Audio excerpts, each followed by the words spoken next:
देवउठनी एकादशी है। संपूर्ण भारत की भूमि पर, संपूर्ण विश्व में आज भगवान कृष्ण, शालिग्राम जी भगवान और तुलसा मैया का मंगल विवाह हो रहा है। संपूर्ण विश्व में, पूरी भारत की भूमि पर पूरे सनातनी भाई बहन आज शालिग्राम जी के साथ में, लड्डू गोपाल जी के साथ में, भगवान नारायण के साथ में तुलसी जी का मंगल विवाह करेंगे। हम भी चाहते हैं कि आप भी मंगल विवाह करें, पर निवेदन है आप भी भीष्म पितामह जैसे आज भगवान से कह देना, भोलेनाथ मैं भी अपनी बुद्धि रूपी बेटी को तुझे समर्पित कर रहा हूँ। एक कर्म गति के कारण तू लूट बैठी, इतनी अच्छी थी, इतनी बढ़िया थी, पर केवल तेरे ललाट पर जो लिखा हुआ था कर्म की गति का खेल लिखा हुआ था, उसने तुझे अच्छे से बुरा बना दिया। मेरा निवेदन भीकन गांव की इस पावन धरा से, घर घर में चल रही शिव महापुराण से, आस्था चैनल फेसबुक पे सुन रहे सारी बहू बेटियां और माताओं से कि ना सास बुरी होती है ना बहू बुरी होती है। सास नहीं चाहती कि मैं कोई अपशब्द बोलूं, वही बहू भी नहीं चाहती कि कोई अपशब्द बोलूं, पर ललाट पर जब कर्म गति उल्टी पड़ती है तो अपने आप जिह्वा से अपशब्द निकल ही देती है। यह कर्म गति। अब ऐसे समय पर क्या करोगे आप?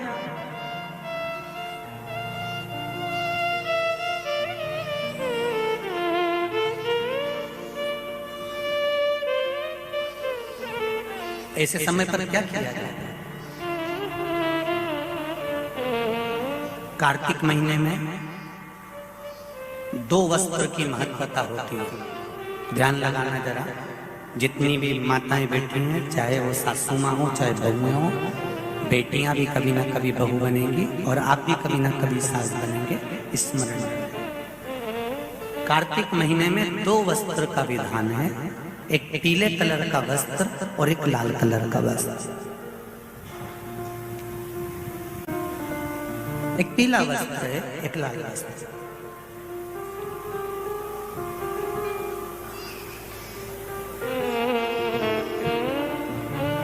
आज देवउठनी एकादशी है। ऐसी कोई माता नहीं होगी जो अपने घर में तुलसी जी का पूजन नहीं करे।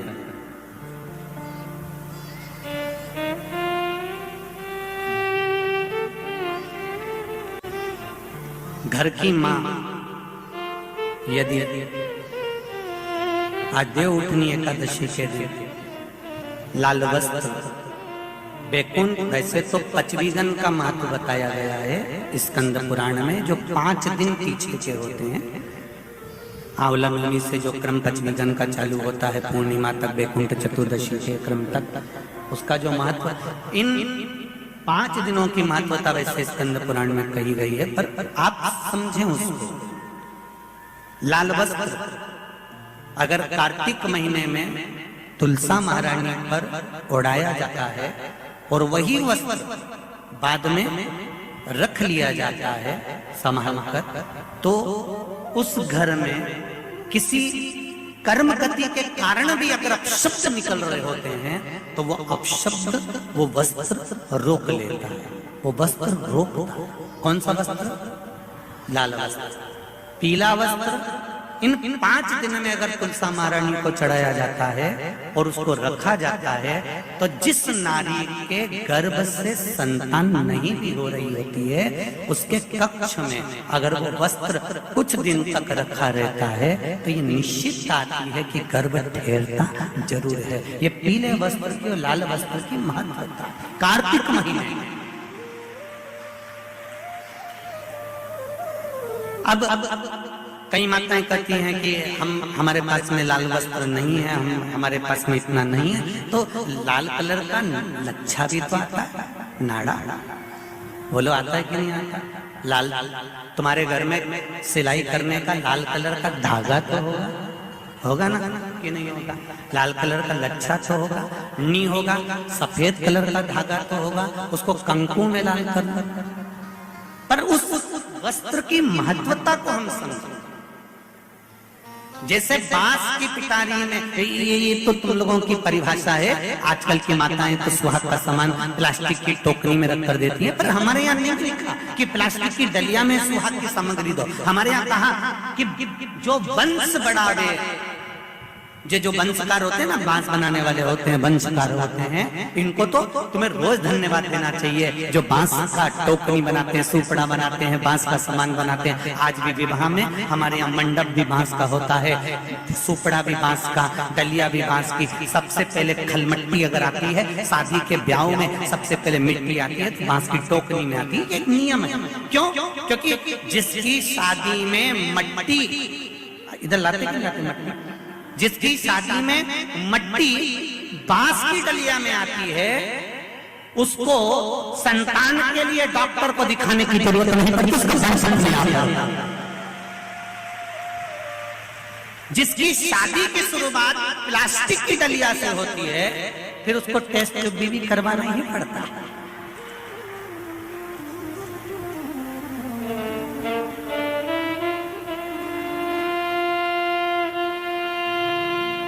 ये कुछ हमारे शास्त्रों के नियम है। अब आप उसको समझो ना समझो, चाहे उसके ऊपर हंसो, चाहे कुछ भी कहो।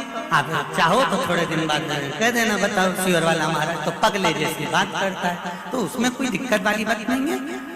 पगले का अवार्ड हमको ही मिलने वाला है, उसमें कोई दिक्कत वाली बात नहीं। पर उसको समझो कि हमारे सनातन धर्म में ये वंशकार, बांस का सामान बनाने वाले, बांस की डलिया बनाने वाले, बांस का सुपड़ा बनाने वाले, सबसे पहले ये वंशकार हुए, फिर खवास नाई ये हुए, फिर चर्मकार हुए, जूता चप्पल बनाने वाले, फिर अन्य जितने जितने हमारे यहाँ, इनको लोग कहते हैं कि इनको हमारे यहाँ से हटा दिया, ऊंची जाति वालों ने इनको पीछे हटा दिया। कोई इनको पीछे हटाने वाला नहीं है। केवल तुम्हारी बुद्धि से लोग तुमको भ्रष्ट कर रहे हैं कि हमको नीचा दिखा रहे हैं, हमको ऊंचा दिखा रहे हैं। किसी जात में, किसी समाज में ये नहीं कहा गया कि इनको नीचा दिखाना। प्रत्येक समाज में, चाहे ब्राह्मण के घर की शादी हो, चाहे क्षत्रिय के घर की शादी हो, चाहे वैश्य के घर की शादी हो, सबसे पहले वंशकार की डलिया आती है, वंशकार आता है। सबसे पहले हमारे यहाँ अगर पादुका बनाई जाती है तो सबसे पहले चर्मकार आता है, सबसे पहले हमारे यहाँ खवास आता है।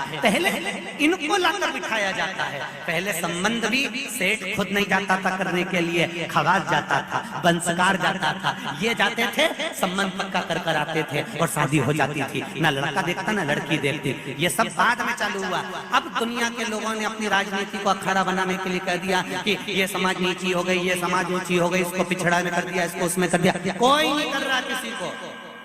भगवान की ये पोथी रखी है शिव महापुराण की, जिस पे रखी है, इसके 4 पाए, 1 2 3 और ये 4, ब्राह्मण क्षत्रिय वैश्य शूद्र, ये 4 पाए पर मेरी शिव महापुराण की पोथी रखी हुई है। कोई साधारण श्री शिवाय नमस्तुभ्यं, श्री शिवाय नमस्तुभ्यं, श्री शिवाय नमस्तुभ्यं, श्री शिवाय नमस्तुभ्यं, श्री शिवाय नमस्तुभ्यं।